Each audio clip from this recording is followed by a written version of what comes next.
From the College by the Lake, Coeur d'Alene, Idaho. Local, regional, national, and international guests discussing the issues and topics affecting the way you live are on Forum, the North Idaho College Public Forum, with your host and moderator, political scientist Tony Stewart. Our subject today is Habitat for Humanity in Europe. This is a really important subject, and many of you have heard about and are familiar with Habitat in the United States, but it really is happening internationally around the world. This particular organization was founded in 1976 by Millard and Linda Fuller, and it has been operating ever since that time. Habitat for Humanity in Belfast is the first Habitat affiliate in Western Europe. It was established in 1994, and it is a cross-community Christian organization that aims to empower individuals, restore hope, and rebuild community, both socially and economically, by building houses for ownership of the people in mind. At this time, they are in the process of building homes in Northern Ireland, 10 within the Catholic community and 12 in the Protestant community. And I give you all of that very interesting background to welcome two people to our program today. These are very close friends of mine. I'm very pleased to also say they are colleagues at North Idaho College. Both are tenured faculty members. I welcome to the program Chad Klinger and Mona Klinger. Chad Klinger is in the Division of English and has been here many years. And next to him is Mona Klinger, who is in the Division of Speech and Communications. You've done many things with us before, and you are excellent to perform and work in the lecture series at North Idaho College. And I want to tell our viewers that you have spent part of your summer in Northern Ireland, and on the program today we're going to talk about why you went there to help with the building of a Habitat home. But my friends, welcome to the program. It's a pleasure to have you here. Thank you, Tony. Mm-hmm. And as always, I'm very pleased to have Janelle Burke, who's one of the regular panel members of our program. She does work in the state of Idaho in her field of law, and I shall ask Janelle to commence today's questioning. As Tony mentioned, probably many of our viewers associate Habitat for Humanity with building projects in the United States, but you were actually involved in a building project in Ireland. So can you tell us something about Habitat for Humanity International, what the organization is, and then secondly, how you came to be involved in the project in Ireland? Well, as Millard Fuller, the founder of Habitat, has reiterated many times, it is an unapologetically Christian mission. And I guess, as the gospel says, in Christ there is no east or west, and I think national boundaries are relatively unimportant in terms of what Habitat is trying to do. I think it's interesting to note that we encountered a number of individuals and youth groups in Belfast, in the Belfast area, that had come to do mission work in places like Detroit and Florida. And so it goes both ways, I guess. It's an exchange then. What other countries is Habitat building in other than the United States and Ireland? Do you know some of You the have other a nice countries? list. I have a right list. there. Yeah. Well, all over, very big in Central and South America, all over the Caribbean. They have Habitat in Eastern Bloc countries. They have them in Belfast. Belfast was the first of the Northern European countries to have a Habitat affiliate there. They have them in Africa, so all over. In fact, some of them that would be really hard duty, I think, would be they have them in New Zealand, Tahiti. That's, I think, where I'm going to go next is Tahiti. But they have some really wonderful programs, and particularly some exciting programs, too. It's actually the kind of work camp that we were on is called a working vacation with a purpose. So we didn't go there just to build the houses, but we also went and we had a great time also. That's one of their goals with having these global village, they call them. You sort of started then to answer my second question, which was, how did you get involved in this? So you were looking to take a vacation, and this is the one it happened to be. I think Mona was the prime mover in this. I think it's something, working for Habitat somewhere is something she's wanted to do for many years. And I won't speak for her, but perhaps I lacked the moral fiber to try Zaire or someplace like that for my first foray into this. Ireland is someplace I'd always wanted to go, and the situation there is something I'd always wanted to understand a little better. You apply, I take it, for this, and what skills did you bring with you to the job? Enthusiasm. Actually, I think I brought very few actual building skills with me, but they want a lot more than that. It's team building. It's having an appreciation for the culture that you're working with. It's coming back and perhaps speaking about Habitat's work to groups and that kind of thing. So you do apply.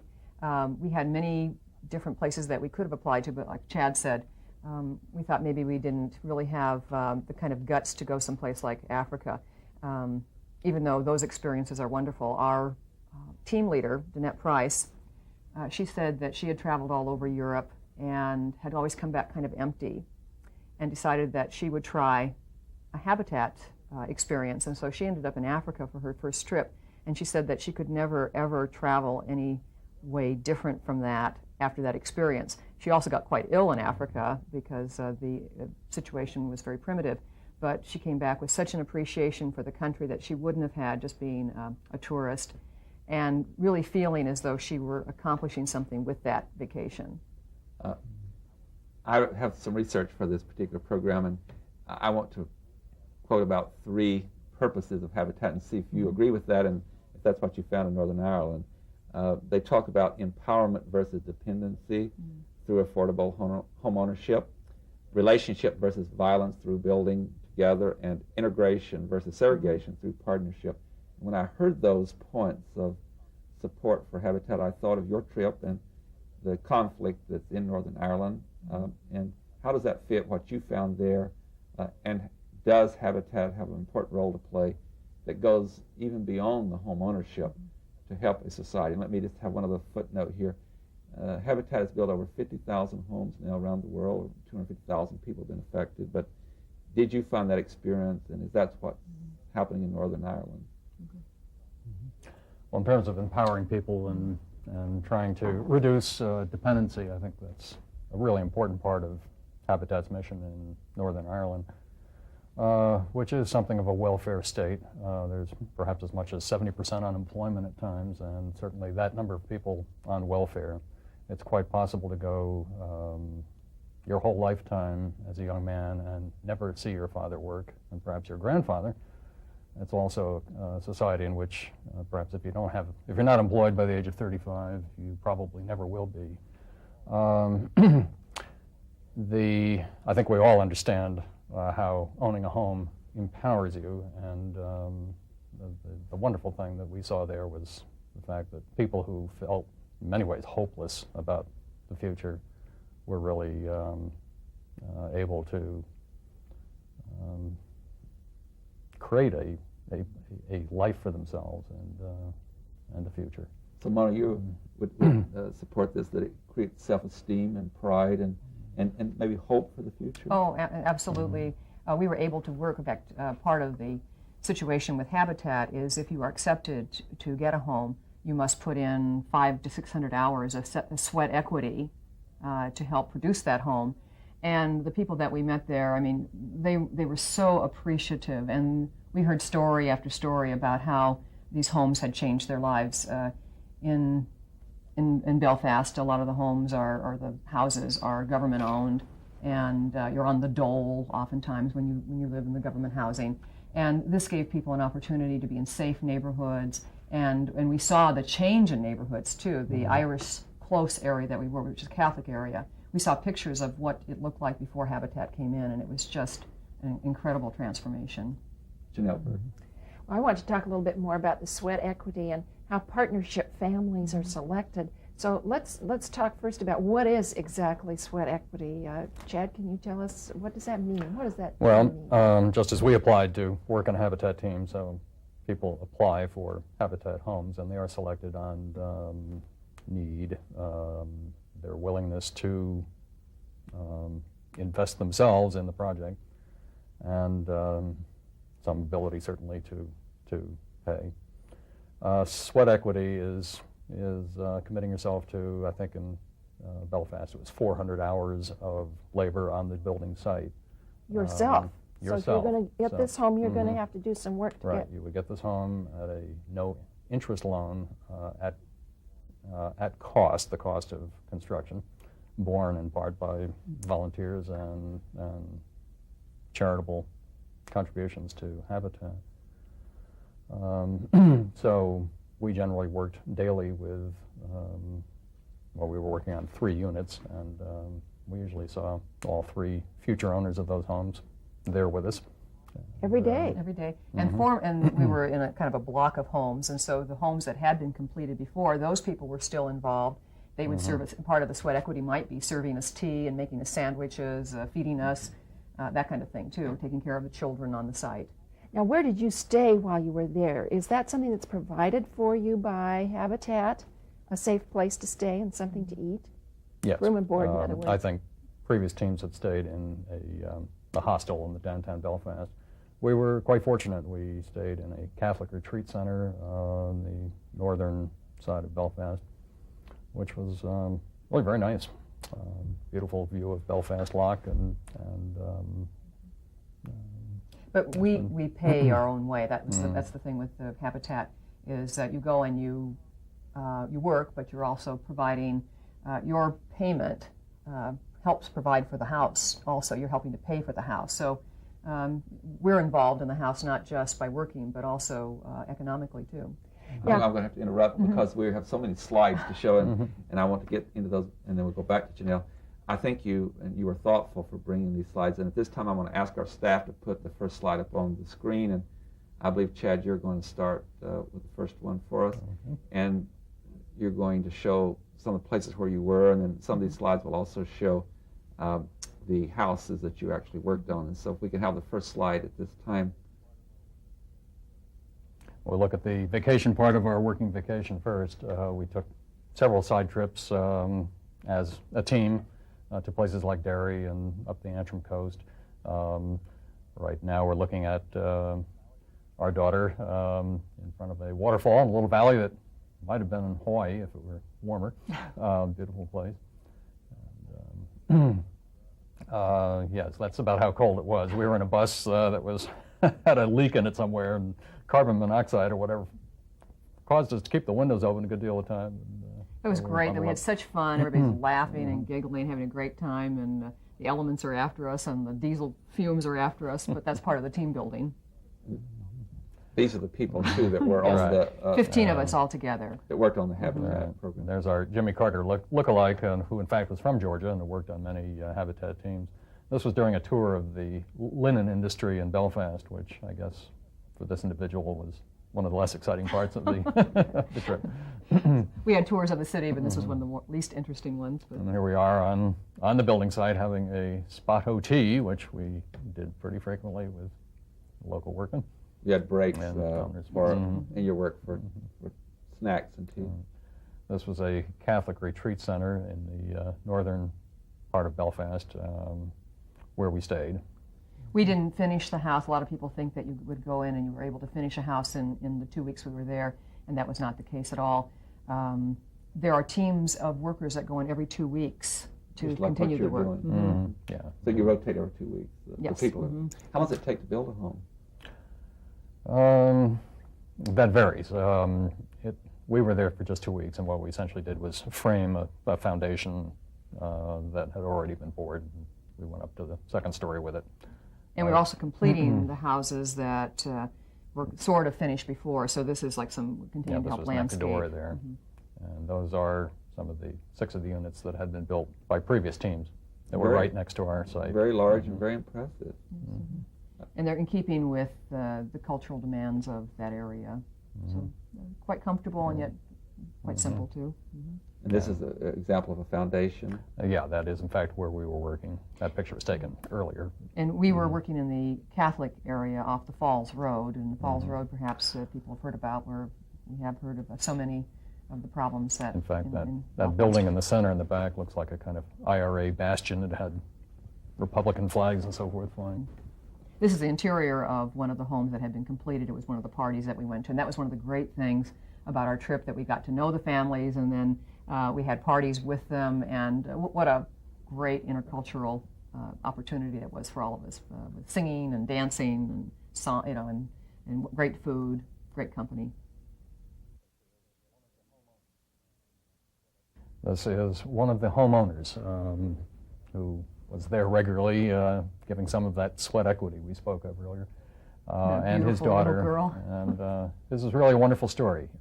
He was a fighter who had become injured in an automobile accident and gradually became separated from his wife.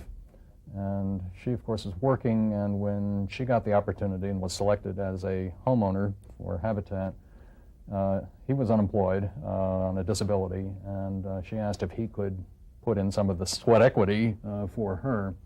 And in doing so, they gradually grew back together as a couple. And he was just enormously thankful for the whole experience and what it had done for him. He really said that Habitat had brought them together again, and he also said that it changed his life. And that's what the whole purpose of Habitat is. It's changing lives by building homes. And so his was a wonderful story. Now, I know he's not going to mind me saying this, but this was the thug from Dublin. His name was Alan. And he actually moved up to Belfast because he thought it was a safer place to live than the streets of Dublin. And as you can see on his arms, he probably has the name of every girl he ever dated tattooed on his arms. And he was one of the regular workers on Habitat's site. He's probably a part of a work group that he's being paid to be on there.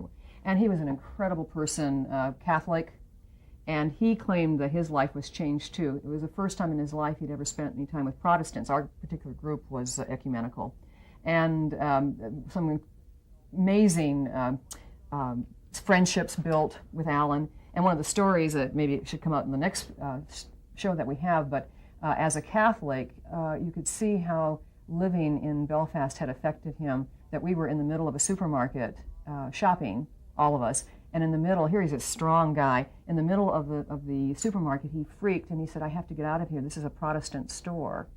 And how anybody would know he was a Catholic, but he had to retreat back to our bus to feel safe again. And I mean, and he was a tough, rough guy. The young man there was another local boy who was working on the site, very shy, who really sort of opened up towards the end. He became very good friends with a lot of us. It's fun to see his sort of development that way. Again, having contact with people he never would have had contact with otherwise. And the man entertaining behind me was one of the building supervisors, Jerry, who is Catholic and had his family's home burned down during some sectarian violence many years before. He became an alcoholic after that. He's actually an IRA member. And then became an IRA member, involved in a lot of violence, and finally had this kind of conversion experience, which led him to Habitat, and he's a wonderful man. And this is a picture of some of the children around the work site, and this is like one of our last days there, and they were just a delight. This is one of the I think the most wonderful things of the Habitat experience was I have all these friends now in Belfast, and we helped to build their homes. And you'll have some future communication with these people from that friendship and all that will happen. Here's another large group. And this was our team, all from the United States, places like Oregon, Georgia, Wisconsin. 8 teachers on the group, which is interesting. Retired lawyer, tax lawyer. And it was amazing how everybody was selected, and you just don't know what you're getting into, but we found them wonderful people, great inspirational stories, a lot of fun. I would highly recommend this experience to anybody. I think you really have highlighted all the different benefits that come from Habitat, both from the perspective of those who go from this country and the people there, and I find that just strong evidence of the success of this program, and we'll return to Janelle Burke. I want to ask you about the kind of day that you put in. Now, you said you were there for 2 weeks, and you spent that 2 weeks working on a habitat project, and you were working on more than one house at a time, and houses in varying degrees of being completed. But what was a typical day like? When did you get up, and what time did you go to bed, and what sorts of activities did you do?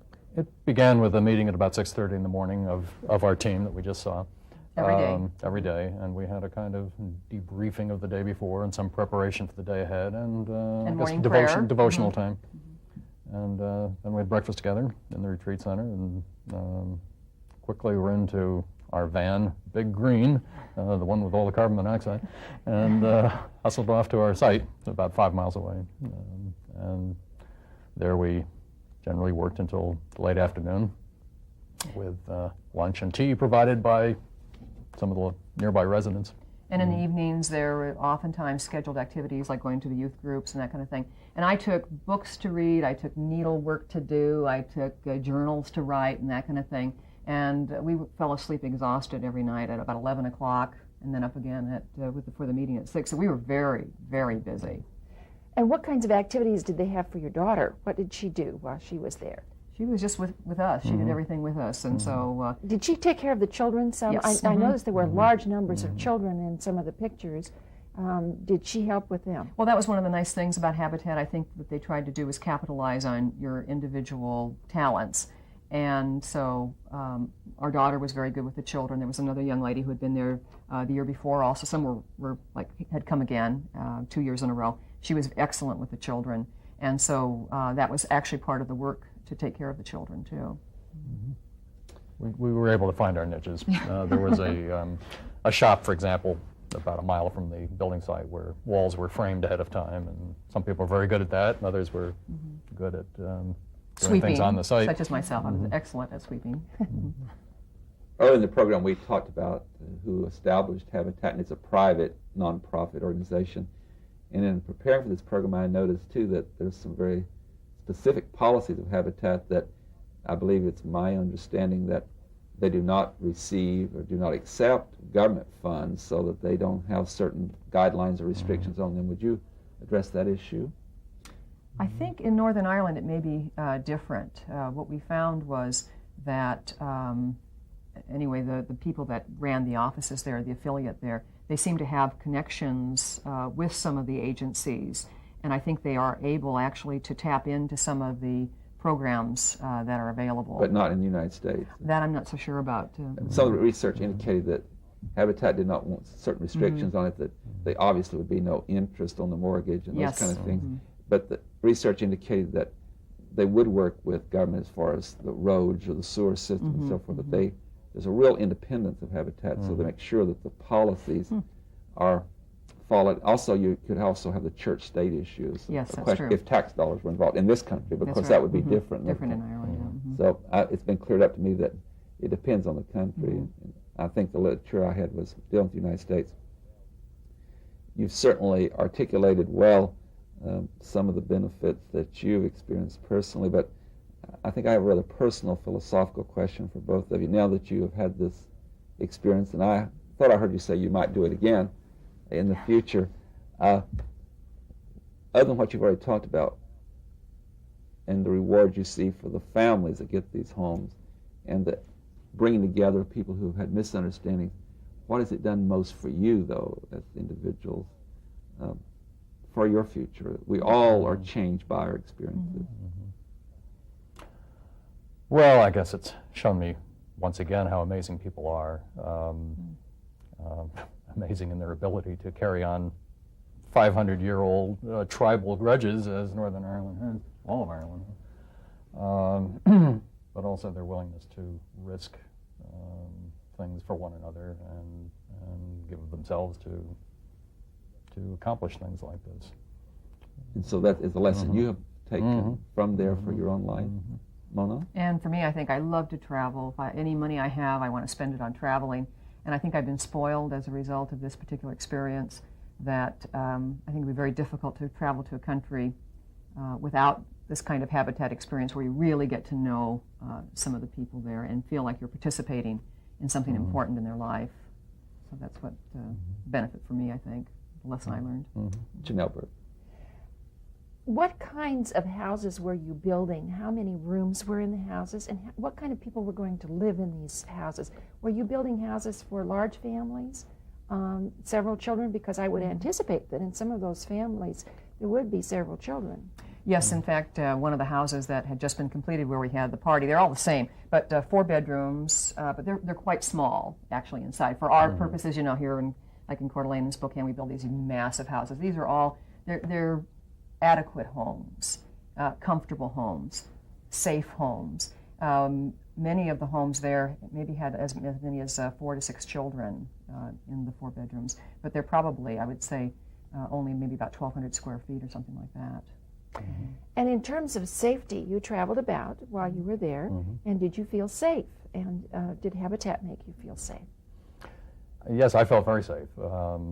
Perhaps through naivete, perhaps through the fact that Belfast has one of the lowest crime rates in Europe. It has the sectarian violence, but perhaps because it is virtually a police state with armored vehicles coming your way every 5 minutes. Oh, yes, and I was going to say, I probably don't agree entirely with Chad, because in the middle of the city there's a 9-foot wall called the Peace Wall with barbed wire at the top. Every day on the work site we had helicopters above us in surveillance. In the house past us, Chad was referring to one of the slides, a flag. 4 people had lost their lives trying to take that flag down in a political move in the 5 years before we were there. And we saw cars aflame and that kind of thing. So it was something that I think to be aware of. In fact, when we were reading things before we left, our daughter said, "Mom and Dad, what are you getting us into?" I did not feel safe when I was momentarily looking down the machine gun barrel of a British soldier who just in an armored vehicle that came through to check us out. But as an American and sort of a guest of Habitat and the state, I did not feel any more frightened than I would in Spokane, for example. I've got to bring the program to conclusion. On behalf of Janelle and our staff, thank you so much for being here. It's been most informative. We congratulate you for this fine work that you've done. And ladies and gentlemen, I would invite you to be with us again next week at the same time, when we will discuss yet another issue. Until then, please have a good week. I am Tony Stewart.